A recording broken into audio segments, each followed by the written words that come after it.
자, 오늘은 이제 트럼프 대통령 관련된 좀 소식을 좀 전달해 보도록 하겠습니다. 일단은 이제 그 G7 회담을 하는 정상회담 중에 갑작스럽게 트럼프 대통령이 다시 이제 미국으로 갔습니다.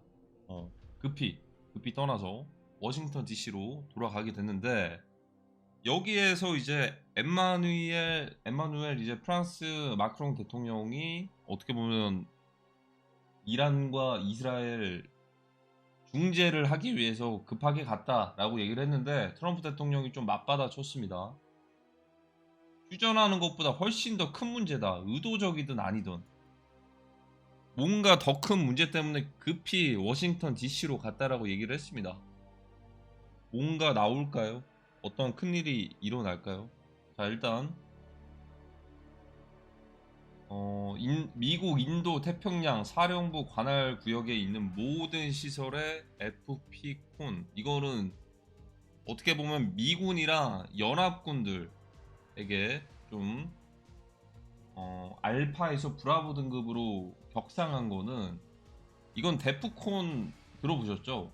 데프콘 지금 한 3 정도 3 정도 된다라고 보시면 되는데 실제로 이거 챗 GPT한테 FP콘은 들어볼 일이 없어가지고 세계대전이 좀 흔한 일이 아니잖아요. 그래서 이제 위협 증가, 테러 가능성, 구체적 정황이 감지가 됐을 때 정황이 뭐가 감지가 됐나? 어쨌든 여기서 답변하는 걸로는 이제 차량 검색이 강화되고 기지 출입 시에 그 군기지 군부대들 출입 시 신분 확인이 철저해지면서 군인의 외출 외박이 제한될 수 있다. 한국에도 적용된 것까진 모르겠지만 일단은 미군과 이제 연합군들의 이제 이 영역에서는 지금 위험도가 격상을 했습니다. 브라보콘 상향 조정. 자, 그리고 이제 여기에 대해서 좀 이제 스토리텔링 좀 이어지는 것 같은데요. FBI 국장 캐시 파텔이 FBI는 2020년 미국 대선과 관련된 우려스러운 의혹들을 상세히 기술한 문서를 찾아냈는데 여기에는 중국 공산당의 개입 의혹도 포함됩니다. 이거 공식적인 트위터입니다. 그래서 저는 즉시 해당 자료를 기밀 해체를 하고 추가 검토를 위해서 그레스리 위원장에게 문서를 전달했습니다.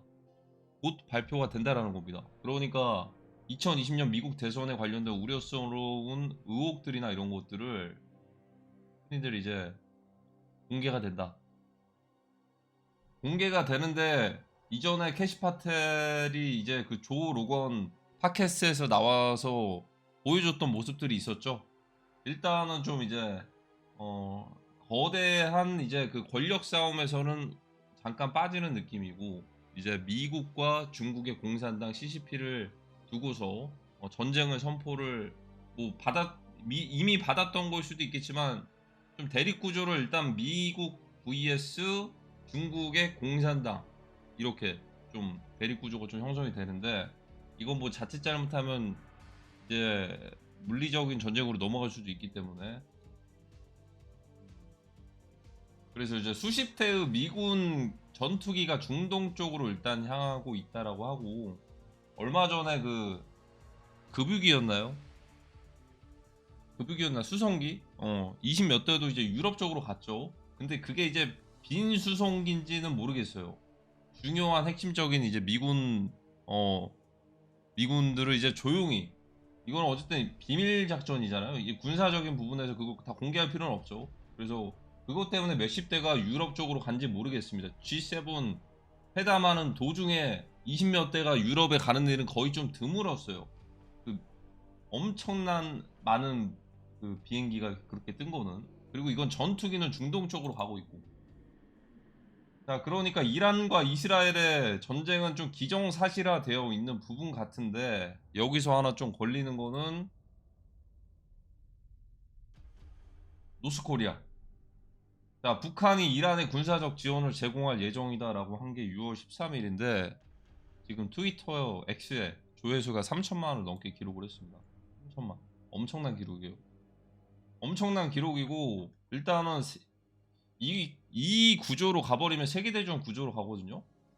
북한, 중국, 러시아, 이란, 이스라엘, 한국, 뭐 이제 대만, 일본, 미국 이런 식으로 뭐 우크라이나도 껴있겠지만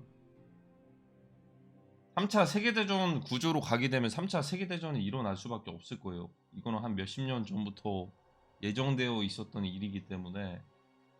근데 여기서 좀 지금 상황에서 좀 생각이 드는 건, 일단은 전략적인 군사 자산들이 만약에 중동이나 이런 쪽으로 쏠려 있을 때, 이거는 예전에도 그 메커니즘이 좀 비슷한 논리가 좀 나오기도 했어요. 시뮬레이션 굴렸을 때 그 군사적인 전문가 분들이 중국이 대만을 침공하기 전에 뭔가 남북에 대해서 한국과 북한이 군사적인 분쟁이 발생해서 엮여 있을 때, 그때 약간 또 이제 지원군들, 대만으로 오는 연합 지원군들에 대한 그런 것들이 늦춰지게 하기 위해서 남북 전쟁이 발생을 하고서 대만 침공을 할 것이다. 자, 근데 이거는 그럼 순서로 따지면은 지금 중동 쪽에 쏠려 있잖아요. 이란이랑 이스라엘 전쟁 위기고, 그런 위기를 틈을 타서 북한이 오판을 만약에 내리게 됐을 때 이란이랑 이스라엘, 그리고 남북, 그리고 중국, 대만, 이런 양상으로 갈 수도 있지 않을까라는 생각이 듭니다. 일단은 인도랑 파키스탄 같은 경우에는 서로 각각 핵을 100발 정도로 보유를 하고 있기 때문에 큰 관점에서는 이란과 이스라엘에서만 터질 수도 있고, 아니면 이란과 이스라엘이 전면전이 선포되기 전에 지금 계속 막 선전전을 하고 있어요. 실제로 총음속 그 장거리 탄도미사일이나 이런 것들은 지금 서로 이제 쏟아내고 있는데, 이 사이에 일단은 북한에서 이란을 지원한다라는 포지션을 취했으니까 지금 전 세계에 있는 많은 사람들이 북한에서 군사적인 분쟁이 발생했을 때 같은 편이구나라고 알 수가 있을 거예요. 근데 지금 이란 쪽에서 만약에 일단 좀 애매한 위치긴 한데 어쩔 수 없이 그거를 좀 이제 빠져나갈 수는 없을 것 같거든요. 지정학적인 위치가 한국이나 북한이나 이건 뭐 예언서에서나 이런 것들 다 제외를 하고도 지정학적인 위치 자체가 북한이 어디에 끼면 한국도 어딘가에는 이렇게 끼어야 되는 그런 상황. 그래서 지금 굉장히 좀 위험할 수도 있다라는 생각이 듭니다. 이게 FP콘, 데프콘 3 격상이나 마찬가지인 것 같은데, 이게 어떤 의미인지 앞으로 다가오지 않을까 이런 생각이 들거든요. 이게 단 하루 만에 6월 17일 오늘 하루 만에 지금 발표된 내용들이고, 트럼프 대통령도 휴전보다 훨씬 더 큰 문제다, 의도적이든 아니든 이런 얘기를 하고 있고, G7 회담에서도 어떤 얘기를 했었냐면 우크라이나 러시아 전쟁이 2020년 미국 대선을 뺏기지 않았으면 전쟁이 일어나지 않았을 것이고, 어, 어떻게 보면 이제 원래 G7에 러시아가 포함이 돼서 이제 2014년까지 원래 G8 8개 국가 체제로 운영이 됐었는데, 크림반도 전쟁이 2014년에 일어났거든요. 그때 좀 빠졌어요. 어떻게 보면 크게 봤을 때 물리적인 전쟁은 그때부터 시작이었을 수도 있어요. 뭐 사소한 금융적인 뭐 전쟁이나 이런 것들은 2008년 뭐 리먼 브라더스라든지 이런 것들, 큰 거대한 이슈들 그때부터 시작이었을 수도 있고, 이제 그 휴전보다 훨씬 더 큰 문제는, 더 큰 문제가 뭐가 있을까? 핵 협상 그런 거는 뭐 워낙 얘기들이 많이 나왔었기 때문에 지금 나오고 있는 거는 FBI 국장 캐시 파텔이 발표하게 될 2020년 미국의 대선이 중국 공산당과 개입한 의혹에 대해서 오피셜이 나왔을 때 그 뒤로 일어날 수 있는 뭔가의 무력적인 도발이나 충돌이나 이런 것들도 분명히 좀 있을 것 같다는 생각이 들거든요. 아마 예상된 좀 시나리오대로 갈 거는 같은데, 이번 주 좀 지켜봐야 될 것 같아요. 그리고 일단 코인 시장에서도 좀 다른 변수가 하나 발생을 했습니다. 대다수의 민 플레이어들은 펌프펀을 모르시는 분들이 없을 텐데, 펌프펀은 팬텀 월렛에서 지갑을 연결해서 솔라나를 가지고서 민코인들을 만들 수도 있고 민코인을 구매할 수도 있어요. 로 인해서 뭐 수익도 발생할 수도 있고, 근데 이제 펌프펀에서 자체적인 코인이 출시될 예정이었거든요. 6월 중순쯤에.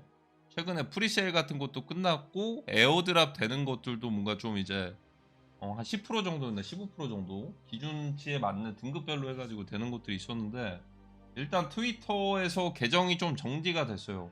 근데 이제 펌프펀만 정지된 게 아니고 브렉스, GMGN, 엘리자 OS 약간 AI 에이전트였나 엘리자 그게. 그리고 이제 GMGN이랑 브렉스 같은 경우에는 펌프펀이 됐던 이런 솔라나 덱스에서 거래할 수 있는 약간 UI나 UX가 개선된 플랫폼이거든요. 굳이 따지면은 덱스뷰, 덱스 스크리너 이런 것들인데 조금 더 거래소 형태로 만들어진 그런 체제들. 약간 탈중앙화 앱이죠. 근데 트위터에서 일단 정지가 됐는데 이걸 좀 이제 해체해서 풀어낼 수 있는 거 일론 머스크가 또 이제 풀어낼 수 있기는 합니다. 풀어낼 수 있기는 한데 이거 좀 더 지켜봐야 될 것 같아요. 이게 이러면은 펌프펀 상장이 좀 밀릴 수도 있을 것 같기도 하고요. 원래 트위터에다가 소통을 했는데 그리고 무엇보다도 여기서 가장 상징적인 거는 펌프펀인데 솔라나 기반의 민코인이 잠깐 뒤로 가게 할 수도 있을 것 같습니다. 예를 들어서 펌프펀에서 가장 시가총액이 큰 거는 지금 국내에서는 많이 상장이 안 됐어요. 무덩이랑 이런 것들밖에 상장이 안 됐는데 파트 코인이 있죠. 요게 아마 시총이 가장 클 거고 코인 마켓캡에도 펌프펀 에코시스템에 이렇게 분류가 되어 있을 겁니다. 그리고 두 번째 피넛 같은 경우에는 일론 머스크가 샤라웃을 했고 코인베이스에 현물 상장도 되어 있는 상황인데 펌프펀이 저렇게 막 바로 문을 닫을 것 같지는 않아요. 뭔가 후속 조치가 있을 것 같기는 한데 비교적 이제 올해 1월 달에 올랐던 시가총액들 대비해서 굉장히 많이들 좀 하락한 모습들이 보입니다. 특히나 파트 정도만 조금 버텨줬는데 얘도 정고점을 회복을 못했고 피넛은 2달러예요. 정고점 2.5달러. 훨씬 더 많이 남았고 무덩 또한 마찬가지입니다. 물론 바이낸스에서 기습적으로 현물 상장 같은 거 해주면 또 모르겠지만 굉장히 좀 이제 많은 애들이 좀 뒤처지는 모습이고 솔라나의 시즌이 일단 일단락 좀 끝났나 시즌이 끝났다고 해서 완전히 끝난 건 아니겠죠. 대체되는 플랫폼들도 있을 거고 이제 솔라나 민코인에서 다음으로 넘어가는 게 어떻게 보면은 이제 BNB랑 베이스 기반 BNB 베이스 트론도 있겠지만 크게 봤을 때는 미국은 베이스 중국은 BNB 이런 구조로다가 이제 넘어가는 텀인가 이런 생각이 들기도 하고 뭔가 좀 이제 의미심장한 뭔가 지금 타이밍에 큰 뉴스가 나왔습니다. 그래서 국제 정세에 따라서 크립토도 좀 변화를 할 것 같은데 개인적인 경험에서는 일단은 러시아 우크라이나 전쟁이 딱 발생을 해가지고 막 엄청 급락을 하지는 않았던 것 같은데 제 기억으로는 바로 급락을 했었나?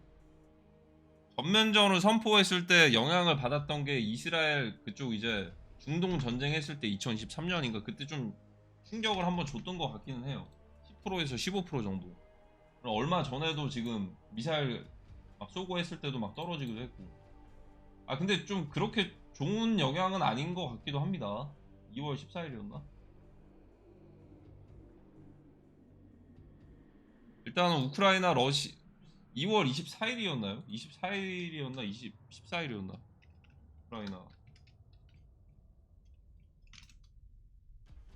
우크라이나 러시아 전쟁 이전 패턴으로만 보면은 20일에서 24일 이때였거든요. 엄청 큰 충격을 안 줬었는데 그 전에 미리 좀 떨어지긴 했어요. 그리고 이때는 이미 전반적으로 코인이 미리 떨어진 상황이었네요. 혹여나 막 이렇게 밑에 꼬리 이런 것들 달릴까봐 좀 이제 겁이 좀 날 수도 있을 것 같기도 합니다. 선물하시는 분들은. 지금 좀 애매한 위치에 있는데 저는 개인적으로 보는 거는 비트코인이 좀 무너지더라도요. 비트코인 무너져도 베이스나 BNB 기반은 불장 올 것 같아요. 걔네들은. 어쨌든 USD 달러가 가치를 유지해주는 상황은 지금 이제 오히려 군사적인 세계대전 발생하면은 안전한 국가의 안전자산 회피처로 일단 달러가 수요를 받을 거거든요. 그러면 달러의 기축통화가 유지가 되면은 크립토에서 거래하는데 전혀 문제가 없어지고 USD 달러로 거래할 수 있는 거는 한국으로 따지면은 업비트 비썸에서 KRW 거래들 하시잖아요. 미국으로 따지면 코인베이스가 있기 때문에 코인베이스에서 어떠한 액션을 취해줄 수도 있다라는 생각이 들어요. 오히려 저는 비트코인이 뭐 15만 달러를 가나 5만 달러를 가나 저는 떨어졌을 때 오히려 더 불장 올 것 같아요. 오히려 그 민코인들은 특히나 베이스나 BNB나 얘네들은 코인 가격이랑 전혀 상관이 없을 것이다 라고 보고 있고요. 왜 이렇게 분류를 해놨냐면 베이스 같은 경우에는 어쨌든 코인베이스의 영향을 안 받을 수가 없는 게 코인베이스에서 베이스 기반 민코인들을 상장을 많이는 안 해줬어요. 근데 앞으로 여러 가지 베이스 기반 애들을 코인베이스에 많이 들여온다라고 최근에 발표가 있었기도 했고, 그러면 이제 이거는 뭐 시간 문제겠죠. 그리고 여기서 베이스 이쪽 기반에서 거래가 되는 것 중에 선물 기관 거래소 그 선물 거래소에서 USDC를 사용을 하고 코인베이스의 기본 달러 기본 통화는 USD니까 이쪽에 대한 것들이 패권들이 유지가 되고 가격 가치가 유지가 된다면 이쪽에서는 따로 이제 불장이 나올 것 같고, 여기에 관련된 거래소 상장들이 연결되어 있는 애들은 비트코인이 저는 60K가나 70K가는 상관없이 올 것 같아요. BNB 같은 경우에는 마찬가지로 이거는 이제 CZ 바이낸스의 영향력이 굉장히 중요하겠죠. 창펑자고 BNB 전체 지분의 68%를 가지고 있고요. 68%의 BNB를 그냥 이걸 가지고 뭐 예를 들어 BNB 생태계의 유동성 프로젝트, 유동성 이벤트라든지 뭐 이런 여러 가지 혜택들로다가 BNB 기반의 민코인의 유동성을 직접적으로 공급해주는 그런 것도 있을 수가 있을 거예요. 그럼 비트코인은 50K를 가나 150K를 가나 상관이 없어요. 얘네는 독자적인 시장이 형성될 가능성이 크다. 그래서 주목해야 될 거는 앞으로는 BNB랑 베이스가 될 수도 있지 않을까라는 생각이 들고, 베이스는 오히려 달러의 기축 통화가 저는 세계대전이 나더라도 베이스 그 코인베이스발 그런 민코인 쪽으로 움직일 것 같아요. 베이스 기반. 그리고 이제 BNB도 마찬가지고 BNB도 큰 관점에서 봤을 때 미국과 이제 중국의 이제 유동성 파티가 될 수도 있겠죠. 다만 이거는 제 개인적인 해석이고요. 개인적인 해석이고 비트 이더 솔라나랑 상관이 없잖아요. 비트 이더 솔라나가 상관이 없죠. 굳이 따지면은 비트 같은 경우 그 비트 이더 기반의 이더 체인이 아니고 솔라나는 지금 펌프펀이 멈췄으니까 BNB는 독자적으로 많이 가지고 있는 물량이 창펑자오가 68%를 가지고 있고 엄청 많이 가지고 있는 거 이거. 보통은 이제 1% 정도에서 끝나는데 68%는 그냥 극초기에 바이낸스를 키운 사람이어서 그렇습니다. 바이낸스를 지금까지 성장을 시켰기 때문에 극초기에 엔젤 투자나 마찬가지인 거죠. 그리고 이제 베이스 같은 경우에는 기축 통화가 사실상 이제 요놈 베이스 코인이라는 게 없어요. 베이스 체인에서 USDC로 거래해야 되는 것도 굉장히 많거든요. 이거 좀 마지막으로 설명 드리면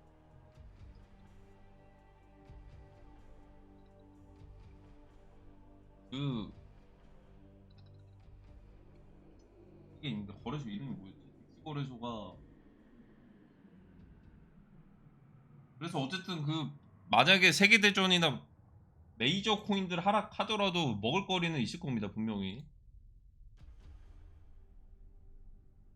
메이저 코인들만 만약 하락장에 온다면, 만약에 혹여나 만약에 전쟁 전면전이 됐던 이란 이스라엘 전면전이 됐던 그런 식으로 하락장에 온다면 메이저 코인은 좀 피하는 게 낫지 않을까 이런 생각이 드는데,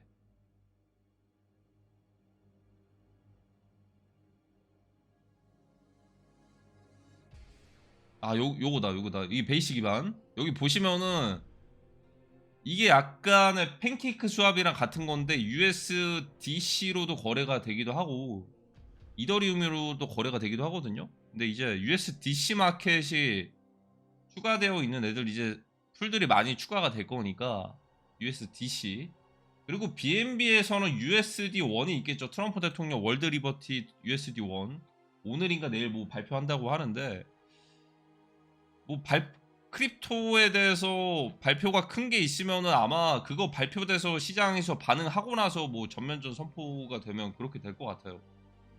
보통 이제 뭐 재료들 좋은 것들 있으면은 일단 재료들 먼저 나오고서 시장에서 반응하고 그 뒤에 나올 것 같아서 당장의 뭐 폭락 상승 막 이런 것들보다는 일단 정세는 그렇게 흘러가고 있는 것 같고, 혹여나 만약에 시장이 안 좋게 흘러가더라도 아마 3차전 기회가 있을 것 같네요. 민코인 슈퍼사이클 시즌 3라기보다는 그냥 이제 그 펌프펀이 공교롭게도 잠깐 멈췄기 때문에 뭐 다시 재개가 될 수도 있는데, 재개가 된다고 해서 솔라나 기반의 수요를 만들어낼 것 같지는 않아요. 왜냐면 FTX 거래소도 부활을 했고 솔라나 물량들 차익 실현하는 물량들도 굉장히 많을 거고, 특히나 이제 기관들의 수요가 이제 최근에 ETF 신청들이나 이런 것도 거의 다 승인이 됐는데, 솔라나도 스테이킹이 있어서 이더리움이랑 똑같이 스테이킹 가능한 ETF가 나와야지만 그게 좀 나중에 $1000가 됐던 이런 것들도 갈 수가 있기 때문에, $1000는 한 2032년쯤에나 가지 않을까요? 지금 만약에 떨어져 버리면 한 2, 3년은 바닥에서 맴돌 텐데, 전쟁 기간 동안. 그래서 그 구간 동안은 덱스 플레이어가 되는 게 좋을 겁니다. 덱스 쪽에서 이제 베이스나 그런 것들. 아, 예전에 봉크 100배 오르기 전에 분석했던 것들이 좀 기억이 나네요. 이번에는 베이스도 놓치지 않으려고 노력을 좀 해봐야 될 것 같습니다. BNB도 마찬가지고, 아직은 근데 뭐 시작도 안 한 거라 아직은 뭐 이제 국제 정세가 중요한 거 같네요. 국제 정세가. 자, 그래서 오늘의 영상 여기까지 하도록 하겠습니다.